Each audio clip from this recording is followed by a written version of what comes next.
जय हिंद बच्चों। Welcome to Rau's career institute. तो फाउंडेशन कोर्स के फिजिक्स लेक्चर की सीरीज में आज हम लेके हैं दूसरा लेक्चर, जिसमें हम आगे कंटिन्यू करेंगे और देखेंगे चार्ज से रिलेटेड और क्या कॉन्सेप्ट हो सकते हैं। ये जो सीरीज है ये स्पेशली आपकी चलाई जा रही है स्टेट बोर्ड के लिए, सीबीएसई बोर्ड के लिए, क्यूट के entrance examination point of view से, और आपके अन्य राज्यों के जो आपके एंट्रेंस एग्जाम हैं उनसे रिलेटेड भी आप यहाँ से देख सकते हैं। तो थोड़ा सा हम रिकैप करें कि हमने जो अपने लास्ट लेक्चर में क्या क्या पढ़ा था। तो हमने अपने लास्ट लेक्चर में एक तो पढ़ा था चार्ज, है ना। एक हमने चार्ज के बारे में सीखा कि चार्ज क्या होता है ना, यानी कि आवेश का जो फंडामेंटल कंसेप्ट है उसके बारे में सीखा हमने, चार्ज क्या होता है। दूसरा हमने प्रॉपर्टीज ऑफ चार्ज के बारे में चर्चा की, है ना। प्रॉपर्टीज ऑफ चार्ज, कि चार्ज की क्या क्या प्रॉपर्टीज हो सकती है। प्रॉपर्टीज ऑफ चार्ज यानी कि चार्ज के गुण धर्म के बारे में हमने जाना, ठीक है। इनसे रिलेटेड हमने कॉन्सेप्ट सीखे और हमने चार्ज की एसआई यूनिट ये सब चीजें बारे में सीखा। साथ ही साथ हमने सीखा कि चार्ज रेस्ट पे होगा तो ये चीजें क्या क्या कर सकता है, ठीक है। आज मैं थोड़ा सा आगे लेके चलूँ आपको। तो जब हमने देखा ये जो चार्ज है, थोड़ा सा अगर हम आगे बढ़े, आपका जो आवेश है इसकी तीन फॉर्म को मैं देखना चाहूं। आवेश क्या हो सकता है सर? ये जो आवेश है, एक तो ये रेस्ट पे हो सकता है ना। आवेश अगर आपका रेस्ट पे है, विराम में है, चल नहीं रहा है, विराम में है, तो क्या हो सकता है। दूसरा, चार्ज जब आपका यूनिफॉर्म मोशन से चले, यूनिफॉर्म मोशन से चले, यूनिफॉर्म मोशन, एक समान गति से, है ना। यूनिफॉर्म मोशन का मतलब हुआ एक समान गति से चले, तो क्या हो सकता है। और तीसरा है जब चार्ज आपका एक्सेलरेटेड फॉर्म में चले, चार्ज आपका एक्सेलरेटेड, अगर चार्ज का आपका एक्सेलरेटेड मोशन हो, मतलब सर इसके पास त्वरित गति आ जाए, इसके पास त्वरित गति आ जाए। ये तीन बेसिकली जो पहली बुक है उसमें ये तीनों पे ही बेस्ड है। पहली बुक आपका जो सीबीएसई की है, किसी भी बोर्ड की जो पहली बुक है वो इन्हीं तीन कॉन्सेप्ट पे बेस है कि सर अगर आपका चार्ज यूनिफॉर्म मोशन में होगा तो क्या हो सकता है, चार्ज अगर आपका एक समान वेग से चलेगा तो क्या हो सकता है, और यदि चार्ज की लगातार वेलोसिटी भी चेंज हो रही है। तो ध्यान से सुने, जब आपका चार्ज रेस्ट पे होगा तो अपने आसपास एक फील्ड बनाएगा जिसका नाम है बेटा जी इलेक्ट्रिक फील्ड, जिसका नाम है इलेक्ट्रिक फील्ड, मतलब इसे बोलते हैं विद्युत क्षेत्र। अभी हम सीखेंगे क्या होता है विद्युत क्षेत्र। तो लेकिन आपको फिलहाल ये जानना है कि यदि कोई चार्ज यदि रेस्ट पे है, यदि कोई चार्ज कहीं पे रेस्ट पे है तो अपने आसपास एक फील्ड बनाएगा, जिस फील्ड का नाम क्या होगा आपका इलेक्ट्रिक फील्ड होगा, विद्युत क्षेत्र होगा, राइट। और यदि अगर आपका चार्ज यूनिफॉर्म मोशन से चलने लग गया, अभी तो चार्ज रेस्ट पे था, और खास बात यह है कि इस पर्टिकुलर टॉपिक पे जब चार्ज आपका रेस्ट होगा तो आपका जो चैप्टर नंबर 1 एंड 2 ये इसी पे बेस्ड है। आपका जो पहला चैप्टर है और दूसरा जो चैप्टर है उसमें हम यही सीखेंगे कि चार्ज जब रेस्ट पे होगा तो क्या क्या कर सकता है, कैपेसिटेंस हो आपका, इलेक्ट्रिक पोटेंशियल हो और इलेक्ट्रिक फील्ड हो। जब आपका चार्ज यूनिफॉर्म मोशन में होगा तो क्या कर सकता है सर, चार्ज जब यूनिफॉर्म मोशन में होगा तो अपने आसपास इलेक्ट्रिक फील्ड तो बनाएगा ही बनाएगा, साथ में बनाएगा मैग्नेटिक फील्ड, साथ में बनाएगा मैग्नेटिक फील्ड। यदि कोई चार्ज यूनिफॉर्म मोशन से मूव कर रहा है, यदि कोई चार्ज यूनिफॉर्म मोशन से मूव कर रहा है तो अपने आसपास बनाएगा इलेक्ट्रिक फील्ड यानी कि विद्युत क्षेत्र, और साथ में बनाएगा चुंबकीय क्षेत्र। समझ गए आप? साथ में बनाएगा चुंबकीय क्षेत्र। किसे बोलते हैं मैग्नेटिक फील्ड? एक ऐसा फील्ड होता है, अगर उस फील्ड में अगर आप बार मैग्नेट को ले जाते हैं या किसी आयरन लाइक सब्सटेंस को ले जाते हैं, जैसे आयरन को ले गए आप उसमें, कोबाल्ट को ले गए आप उसमें, निकिल को ले गए, तो वो फील्ड उनको अपनी तरफ अट्रैक्ट करने की कोशिश करता है। कहीं पे भी अगर ऐसा दिखे इसका मतलब वहां आसपास क्या है, एक मैग्नेटिक फील्ड है। तो चार्ज की खास प्रकार की प्रॉपर्टी है कि जब वो यूनिफॉर्म मोशन से मूव करेगा, आई रिपीट यूनिफॉर्म मोशन से मूव करेगा, उसका स्पीड चेंज नहीं होना चाहिए, उस केस में वो इलेक्ट्रिक फील्ड और मैग्नेटिक फील्ड बनाएगा सर। अगर सर उसका त्वरित मोशन हुआ, यानी कि अब उसकी वेलोसिटी चेंज कर रही है, पहले 2 मीटर पर सेकेंड से देन 4 मीटर पर सेकेंड देन 6 मीटर पर सेकेंड एंड सो ऑन चल रहा है, तो सूर्य के दो चीजें तो बनेंगी, आपका इलेक्ट्रिक फील्ड बनेगा, आपका मैग्नेटिक फील्ड बनेगा। लेकिन जो खास बात है, जब वो एक्सेलरेटेड मोशन में चलेगा तो रिलीज करेगा इलेक्ट्रोमैग्नेटिक वेव, EMW। BMW लेंगे अगर आप इनको अच्छे से पढ़ेंगे EMW को, तो आप जरूर BMW ले पाएंगे। इसका मतलब है विद्युत चुंबकीय तरंग क्या जनरेट होती है सर? विद्युत चुंबकीय तरंग साथ में रिलीज होती है, विद्युत चुंबकीय तरंग। इस पे आपका लास्ट चैप्टर होगा, क्वेश्चन चैप्टर नंबर 8, जिसपे पूरा आपको इलेक्ट्रोमैग्नेटिक वेव के बारे में जानना पड़ेगा। 7 प्रकार की होती हैं। तो उस समय चार्ज आपका एक्सेलरेटेड मोशन में चलता है। तो ये पूरे फर्स्ट बुक का समरी है कि पहले 2 चैप्टर में हम मानेंगे चार्ज रेस्ट पे है, आने वाले 3 से लेकर 6-7 चैप्टर तक हम मानेंगे चार्ज यूनिफॉर्म मोशन में चल रहा हो, और लास्ट में जब हम इलेक्ट्रोमैग्नेटिक वेव की बात करेंगे, it means in that case charge move in accelerated motion. Clear हुई बात? तो आपको अगर थोड़ा सा पता लग गया होगा कि चार्ज इतना ही पूछ लेगा कि यदि चार्ज यूनिफॉर्म मोशन में, तो आप अपने आसपास कौन सी फील्ड बनाएगा? इन दैट केस बनाएगा electric field as well as magnetic field बनाएगा। क्लियर है? इसको आप फटाफट नोट करिए।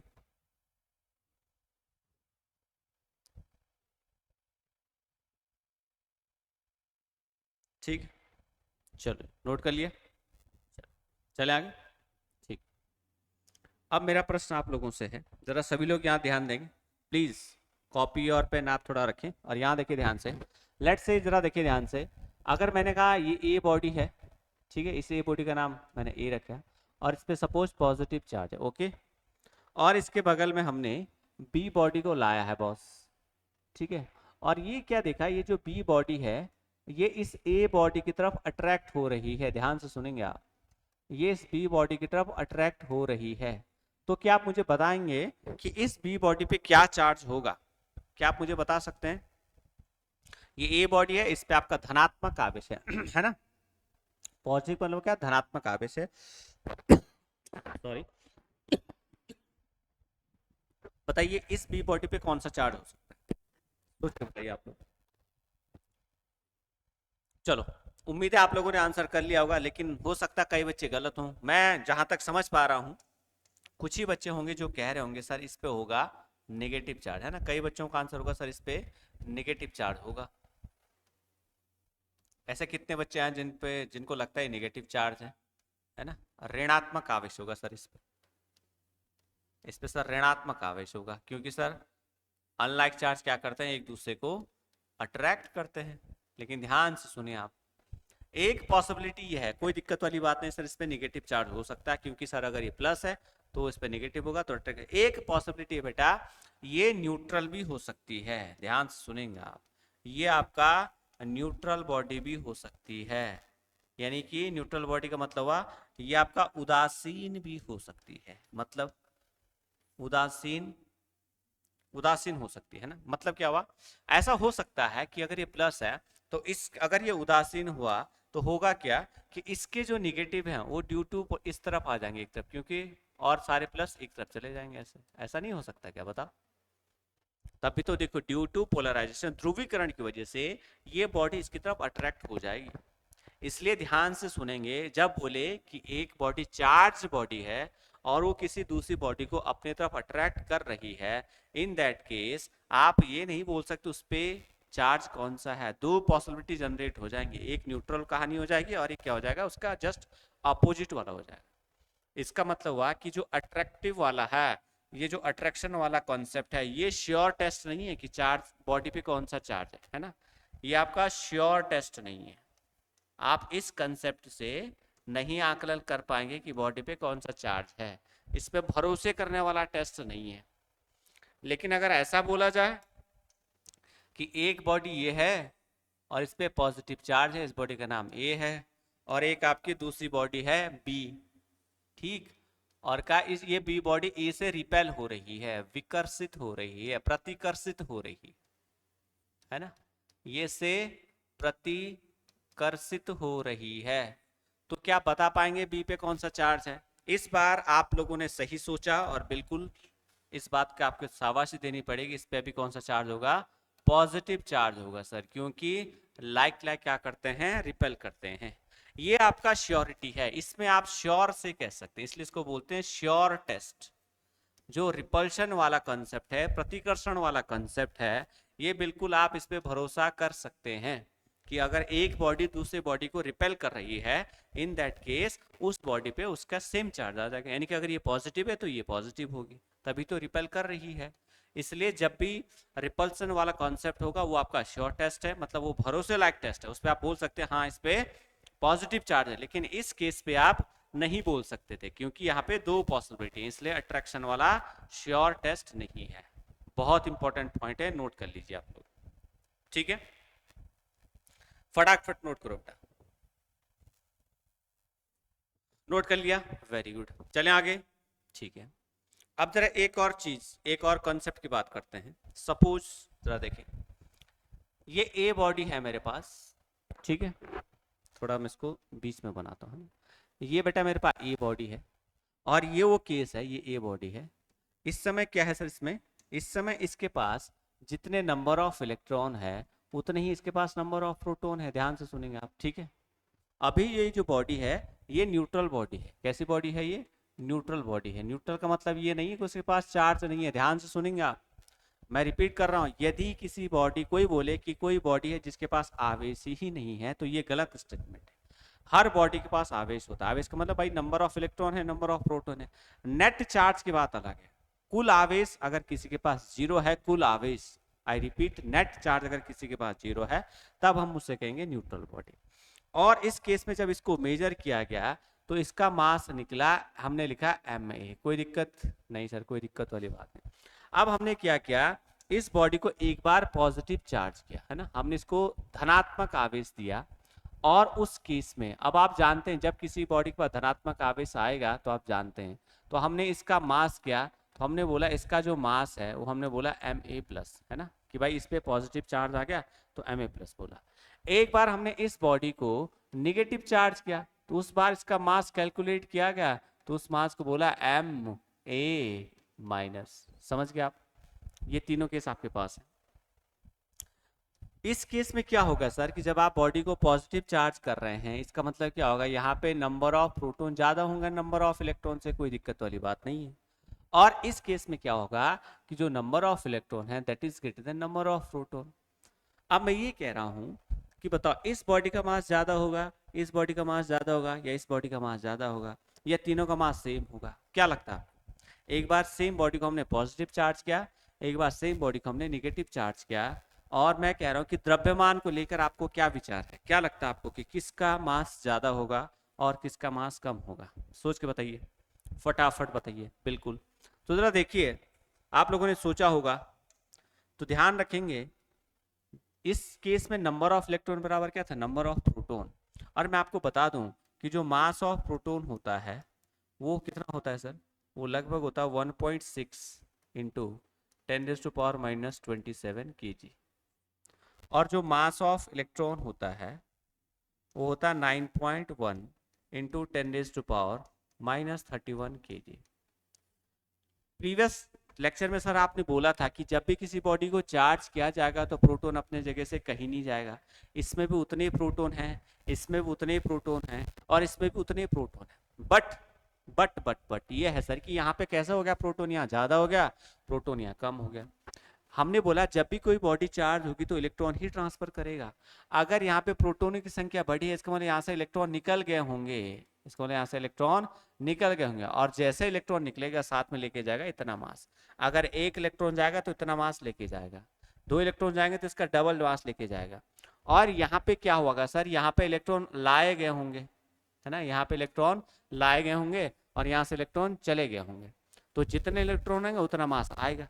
इट मीन्स जब सेम बॉडी को आप निगेटिव चार्ज करोगे तो मास बढ़ जाएगा, सेम बॉडी को आप पॉजिटिव चार्ज करोगे तो मास घट जाएगा। यानी कि चार्जिंग में मास ट्रांसफर होता है, ध्यान से सुनेंगे आप, चार्जिंग में मास ट्रांसफर होता है, और इसके हिसाब से सबसे ज्यादा जो मास होगा वो Ma- को होगा, फिर आपका Ma को होगा, फिर आपका Ma+ का होगा। ध्यान रखेंगे आप, अगर आप किसी बॉडी को चार्ज कर रहे हैं तो ध्यान रखेंगे ये आपका ऑर्डर रहेगा, descending order of mass. Negative body का मास सबसे ज्यादा होगा, फिर आपका न्यूट्रल का होगा, फिर आपका पॉजिटिव चार्ज बॉडी का मास होगा। क्लियर है? कोई दिक्कत यहाँ तक? चलो फटाफट इसको नोट करिए, बहुत खास कॉन्सेप्ट है ये, क्योंकि आपके पास objective question point of view से ये बहुत इंपॉर्टेंट क्वेश्चन हो जाता है, इसलिए इसको आप नोट करिए। ठीक है, नोट कर लिया? ठीक है, चलें आगे। ओके, तो अब हम जरा देख लेते हैं कि चार्ज और मास के बीच का डिफरेंस क्या है, क्योंकि ये जानना बहुत जरूरी है कि चार्ज और मास में क्या डिफरेंस है। ठीक है,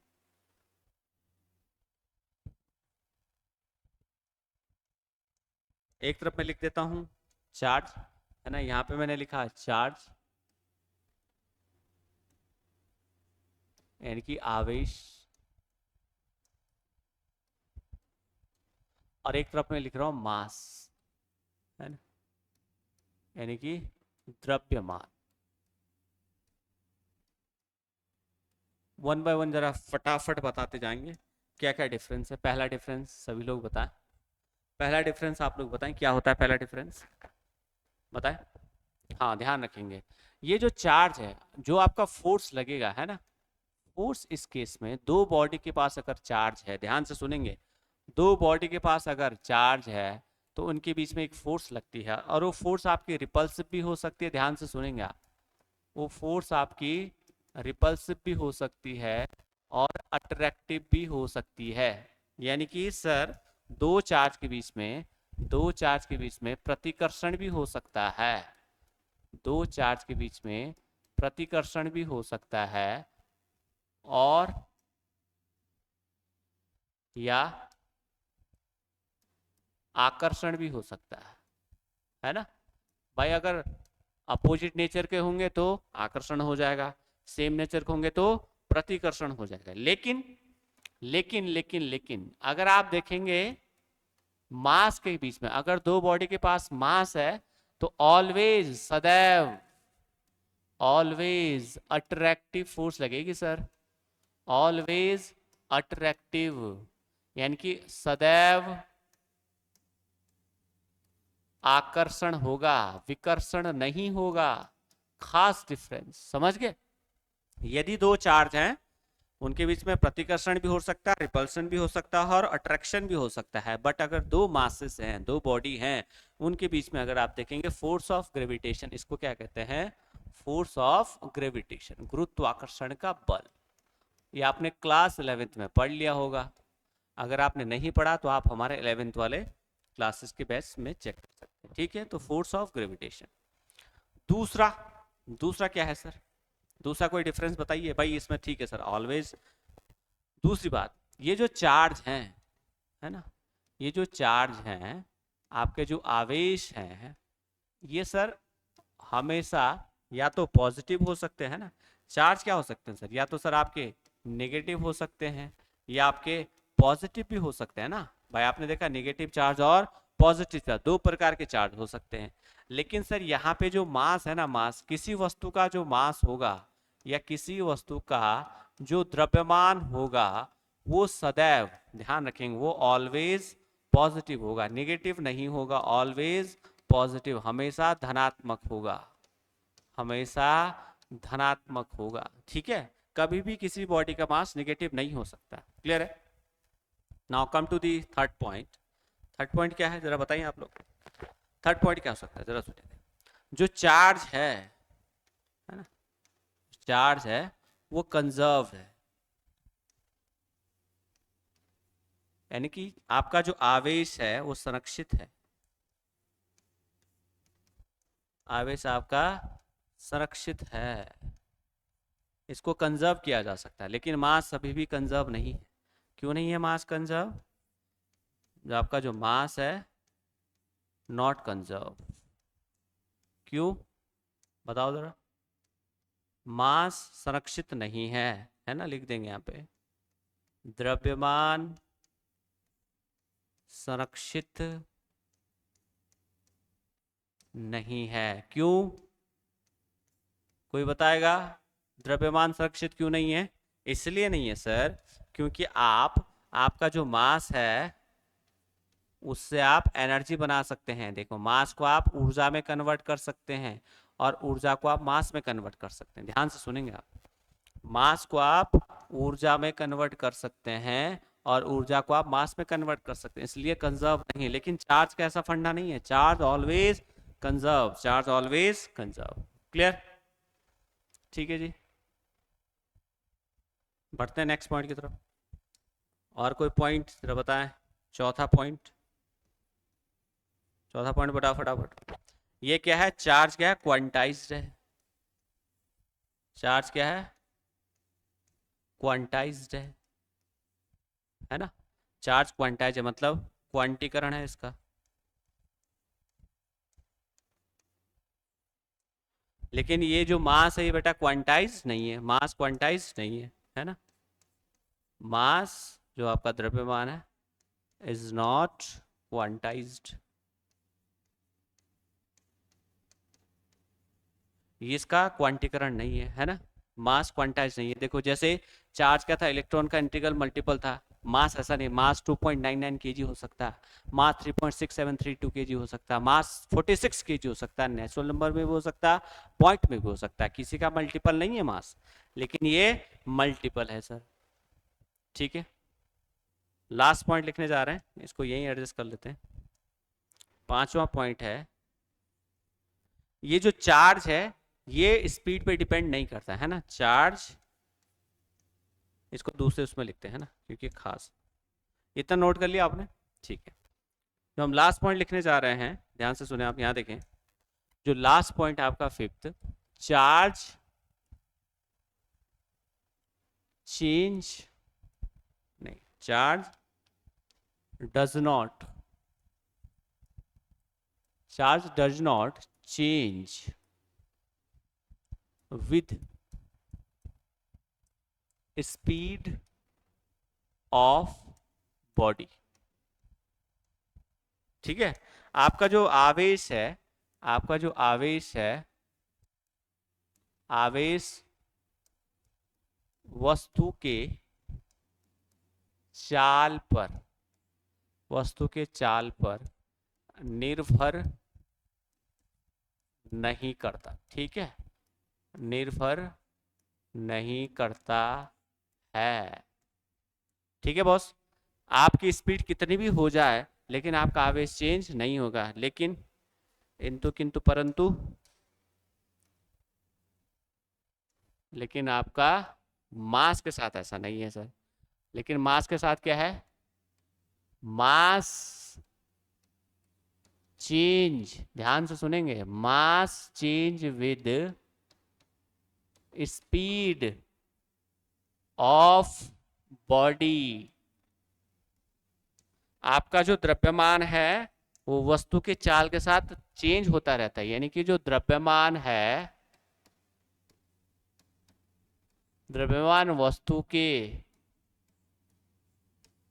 द्रव्यमान वस्तु के चाल पर निर्भर करता है, निर्भर करता है। हिंदी मीडियम वालों के लिए लिख रहे हैं। ठीक है, कैसे करता है? आइंस्टीन ने इक्वेशन दी थी कि m equal to M not upon में √1 minus V square upon C square. ध्यान से सुनेंगे आप, बहुत ही खास प्रकार की इक्वेशन दी भाई साहब आइंस्टीन ने। देखो ये है इसका मोशन वाला मास, जब वो चल रहा है, motion mass.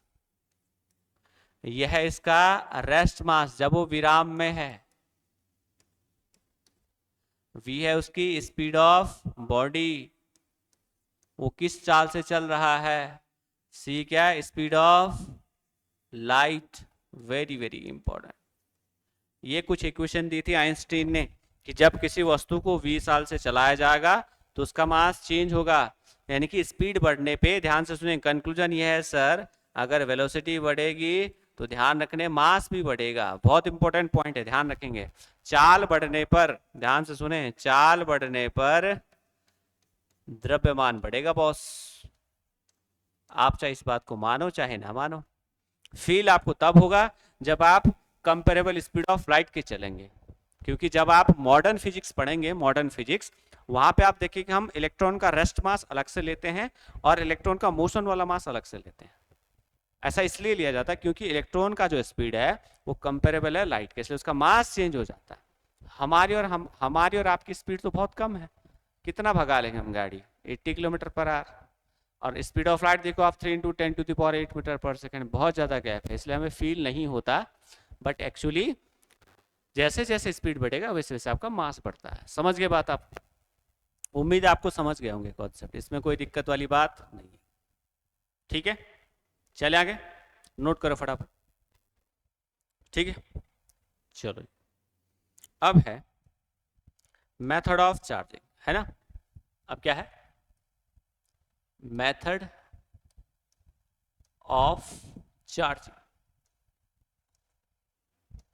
Method of charging यानी कि किसी वस्तु को कैसे आवेश दिया जाता है, कैसे उसका चार्ज बढ़ाया या घटाया जा सकता है ना? अगर हमको किसी को धनात्मक आवेश देना तो क्या तरीका है, या किसी को ऋणात्मक आवेश देना तो उसका क्या तरीका? मेथड ऑफ चार्जिंग, है ना? आवेशित करने के प्रकार आप बोल सकते हैं। क्या है ये? आवेशित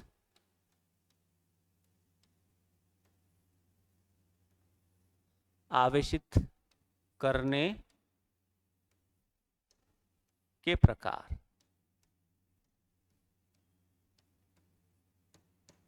आवेशित करने के प्रकार, मेथड ऑफ चार्जिंग। तो 3 प्रकार से हम चार्ज कर सकते हैं। चार्जिंग पहला है चार्जिंग बाय फ्रिक्शन, घर्षण से। फ्रिक्शन या इसको बोलते हैं रबिंग, है ना? ठीक है, क्या बोलेंगे? रबिंग का मतलब है कैसे करते हैं? घर्षण द्वारा, है ना? घर्षण द्वारा। ठीक है, हम किसी बॉडी को घर्षण द्वारा कैसे चार्ज करते हैं जरा देखिए ध्यान से। जैसा आप समझो ये कोई बॉडी है, ठीक है, ध्यान से सुनिए, ये कोई बॉडी है, ठीक है, ये ए बॉडी है, और हमने इसके साथ बी बॉडी को रब किया, है ना? हमने इसके साथ बी बॉडी को रब किया, से रब कर दिया, ठीक है? हमने ए बॉडी के साथ बी बॉडी को रब किया से, तो होगा क्या? ध्यान से सुने, ड्यू टू रबिंग क्या होगा? कुछ इलेक्ट्रॉन या तो बेटा इसमें जाएंगे, ऐसे ऐसे जा सकता है, या अगर माना आपने ए के साथ, है ना, बी को, अगर आपने ए के साथ बी को रब किया है ना, अगर आपने ए के साथ बी को रब किया तो बी के इलेक्ट्रॉन यहाँ आ सकते हैं, 2 ही केस बन सकते हैं, है ना? तो यानी कि रबिंग में आपका इलेक्ट्रॉन क्या होता है? ट्रांसफर होता है। जिसके आउटर मोस्ट सेल में लूज इलेक्ट्रॉन होंगे, फ्री इलेक्ट्रॉन होंगे, जल्दी से निकल जाएंगे। ध्यान से सुने आप। तो जनरली जब आप देखेंगे फ्रिक्शन से, ध्यान से सुनेंगे आप, तो फ्रिक्शन में क्या होगा? अगर इसने इलेक्ट्रॉन डोनेट किया, ध्यान से सुनिए, इस इलेक्ट्रॉन दिया है तो उस पर आ जाएगा पॉजिटिव, और अगर इसने इलेक्ट्रॉन लिया है तो उस पर आ जाएगा निगेटिव। ऐसे ही तो होगा भाई, जो इलेक्ट्रॉन देगा उस पर पॉजिटिव, जो इलेक्ट्रॉन लेगा उस पर निगेटिव। या फिर ऐसा हो सकता है इस बार इसने इलेक्ट्रॉन दिया है तो या तो इस पर पॉजिटिव आ सकता है या इस पर निगेटिव आ जाएगा, यही 2 केस होंगे। मतलब ये हुआ सर, मैं सिखाना क्या चाह रहा हूं? मैं ये सिखाना चाहता हूं कि जब बाई फ्रिक्शन से किसी 2 बॉडी को चार्ज किया जाता है तो दोनों बॉडी में, ध्यान से सुनेंगे आप, लिखना ये है, दोनों बॉडी में अपोजिट नेचर ऑफ, ध्यान से सुनेंगे, opposite nature of charge developed, यानी कि विपरीत विपरीत विपरीत प्रकृति के चार्ज, विपरीत प्रकृति के आवेश उत्पन्न हो जाते हैं। ध्यान से सुनेंगे, उत्पन्न हो जाते हैं। समझ गए बात आप? यानी कि जब आप मेथड ऑफ फ्रिक्शन अप्लाई करेंगे तो आप देखेंगे एक पे पॉजिटिव आएगा, दूसरे पे नेगेटिव आएगा। जरूर है, ऐसा कभी नहीं होगा कि दोनों पे पॉजिटिव आएगा, ऐसा कभी नहीं होगा कि दोनों पे नेगेटिव आएगा। तो डेफिनेट क्या है, एक पे अगर पॉजिटिव है तो दूसरे पे नेगेटिव चार्ज आएगा। दूसरी बात ध्यान रखेंगे, यहां पे कंजर्वेशन ऑफ चार्ज वैलिड है, जितना चार्ज पहले था दोनों पे उतना चार्ज अभी भी होगा। तो इसलिए लिख रहा हूं conservation of charge, conservation of charge valid. ठीक है, यानी कि आवेश संरक्षण, आवेश संरक्षण का नियम, आवेश संरक्षण का नियम वैध है, या आवेश संरक्षण का नियम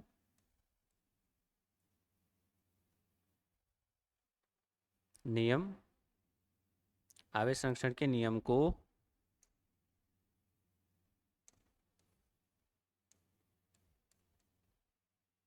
आवेश संरक्षण के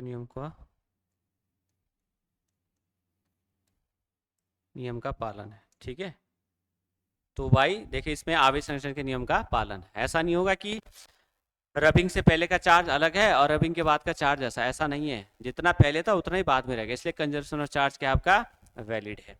ठीक है, जनरली इस मेथड से, ध्यान से सुने, जनरली इस मेथड से इंसुलेटर चार्ज किए जाते हैं। ध्यान से सुनेंगे आप, जनरली इस मेथड से इंसुलेटर को चार्ज किया जाता है। ये बहुत खास बात है। कुचालक जो होते हैं, जिनसे इलेक्ट्रॉन को निकालना बहुत मुश्किल है, उन्हें बोला जाता है कुचालक। तो कुचालक से हम क्या कर सकते हैं, चार्ज कर सकते हैं। अब हम लिखेंगे एग्जाम्पल कैसे। अब ये आपको लग रहा होगा सर हम कैसे पता करेंगे कि किस पे पॉजिटिव आएगा किस पे नेगेटिव आएगा। तो उसके लिए बेटा एक सीरीज है जो आपको याद करनी है, जो खास खासों में लिखवा रहा हूँ। ठीक है, एक सीरीज जो आपको याद करनी है, उनमें से जो खासों में लिखवा रहा हूँ, तब तक आप इसको नोट करिए। ठीक है,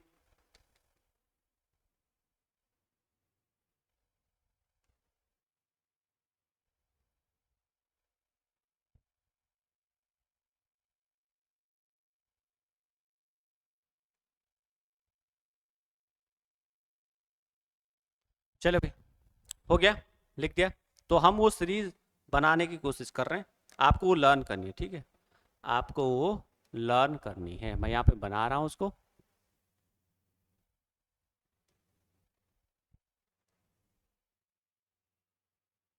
ये सही नहीं है, दूसरा ग्राफिक्स ये उठाते हैं, है ना।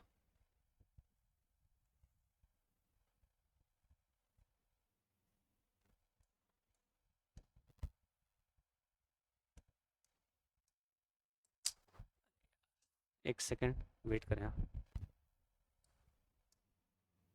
थोड़ा हो जाता है ना। ऐसा कुछ हम बनाना चाह रहे हैं। ठीक है जी,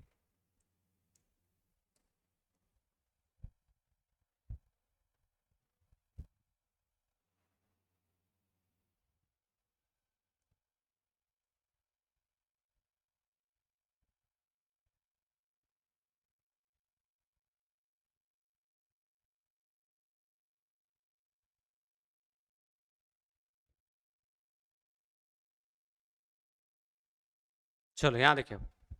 तो किस किस पे पॉजिटिव चार्ज आएगा उसको मैं इस तरफ लिख रहा हूँ, किस किस पे निगेटिव आएगा उसको इस तरफ लिख रहा हूँ, है ना। यहाँ पे हम लिख रहे हैं पॉजिटिव चार्ज, है ना, यानी कि धनात्मक आवेश किस किस पे आएगा वो यहाँ पे लिखा जा रहा है, याद करना है। ठीक है, और ये है आपका निगेटिव, यानी कि ऋणात्मक आवेश।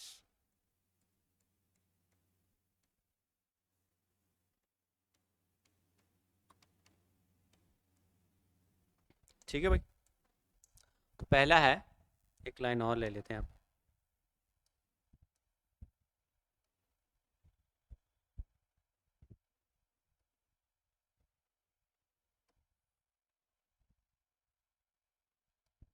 तो पहला है, अगर आपने ग्लास रॉड ली, कांच की रॉड, है ना, कांच की रॉड, है ना। तो ग्लास रॉड को यदि आप सिल्क क्लोथ से अगर आप रब करेंगे, सिल्क का कपड़ा जो होता है, अगर आप ग्लास रॉड को याद करना, तो ध्यान रखेंगे ग्लास रॉड पे आएगा पॉजिटिव चार्ज और सिल्क पे आएगा नेगेटिव चार्ज। ठीक है, दूसरा है, अगर आप किसी फर को अगर आप किसी जानवर के पंख को अगर आप एबोनाइट से, है ना, एबोनाइट की रॉड, एबोनाइट एक मटेरियल है बेटा, उससे अगर आप इसको रब कराते हैं तो ध्यान रखेंगे फर पे कौन सा आएगा, पॉजिटिव चार्ज, और उस पर कौन सा आएगा, नेगेटिव चार्ज आएगा। समझ गए बात का? फर को अगर आप एबोनाइट की रॉड से या आप रबड़ रॉड से भी आप रब कर सकते हैं, रबड़ वाली रॉड है ना, अगर आप रबर रॉड से भी रब करेंगे तो रबड़ पे कौन सा आएगा, नेगेटिव चार्ज आएगा, और उस पर कौन सा आएगा आपका, पॉजिटिव चार्ज आएगा। क्लियर हुई बात आपको? ठीक है, कोई दिक्कत यहाँ तक? तीसरा है, अगर आप ड्राई हेयर को, अगर आपके सूखे बाल हैं, अगर आप सूखे बालों को, ड्राई हेयर को अगर आप कॉम से रब करेंगे, अपने कंघे से रब करेंगे, तो ध्यान रखेंगे कॉम पे आएगा आपका नेगेटिव चार्ज और आपके बालों पे आएगा आपका पॉजिटिव चार्ज आएगा। ध्यान रखना ये किस पे नेगेटिव है किस पे पॉजिटिव, ये खास है, किस पे नेगेटिव है और किस पे पॉजिटिव है, आपको याद करना है। ठीक है, फिर आता है, अगर आपने वुलन, अगर आपने वुलन कोट को, है ना, प्लास्टिक सीट से, ध्यान रखेंगे प्लास्टिक सीट पे अगर कहीं बैठे और आपने वुलन कोट पहना हुआ है तो आपके कोट पे पॉजिटिव चार्ज आएगा, प्लास्टिक सीट पे नेगेटिव चार्ज आएगा। ठीक है, अगर आपने वुलन कारपेट, कोई कारपेट है और उसको आपने वुलन शूज से,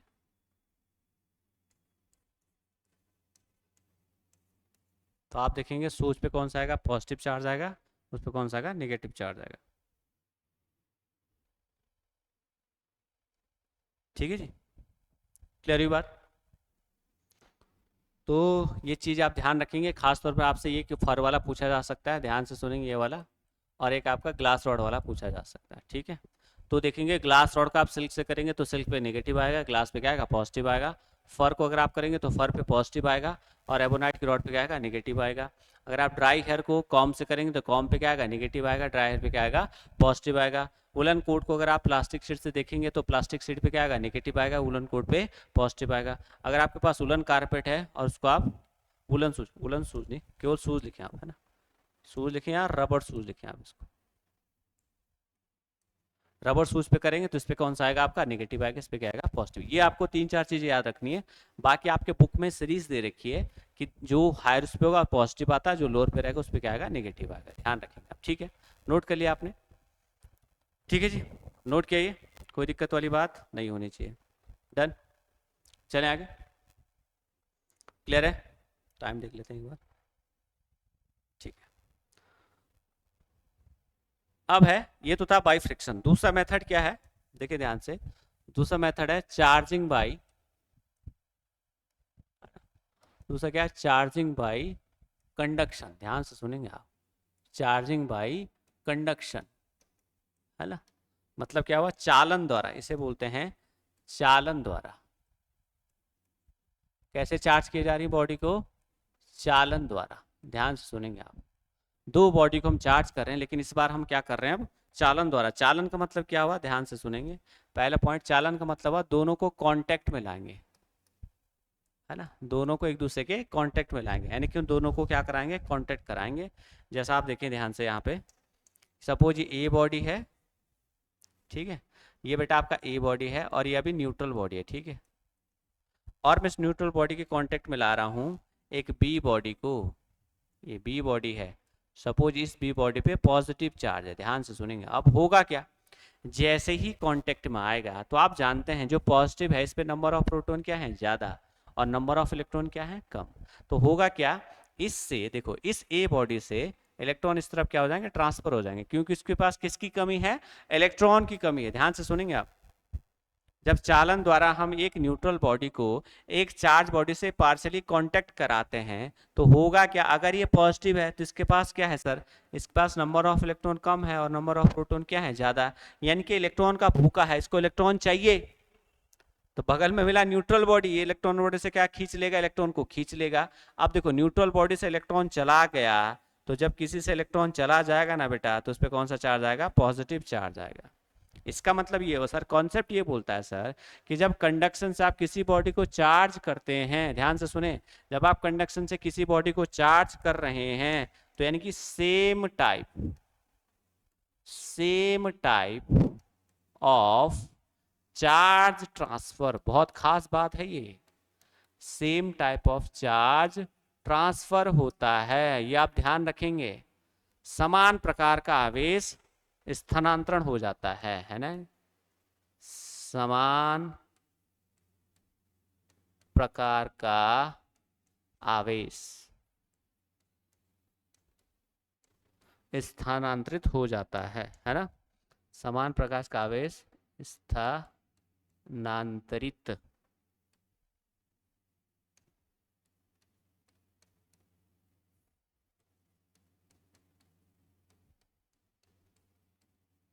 ठीक है, ये बहुत खास बात है, ध्यान रखेंगे।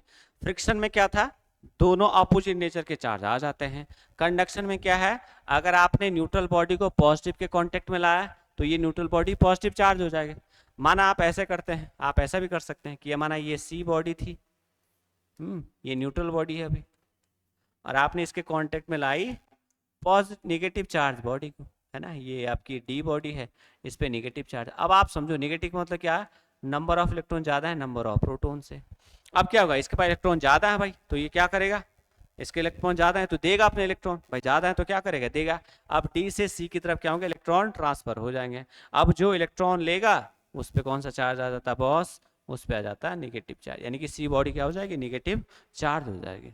तो ध्यान रखेंगे, कंडक्शन में same type of charge transfer होता है, और आपका फ्रिक्शन में अपोजिट नेचर ऑफ चार्ज क्या होता है, ट्रांसफर होता है। अगेन इसमें कंजर्वेशन ऑफ चार्ज वैलिड है, कंजर्वेशन ऑफ चार्ज अभी भी इसमें क्या है, दोनों सिस्टम के लिए वैलिड है। क्लियर है बात, कोई दिक्कत यहाँ तक? उम्मीद है आपको आज का लेक्चर समझ में आया होगा। यदि किसी बच्चे के डाउट अभी भी हैं तो हमारे कमेंट बॉक्स में कमेंट कर सकता है।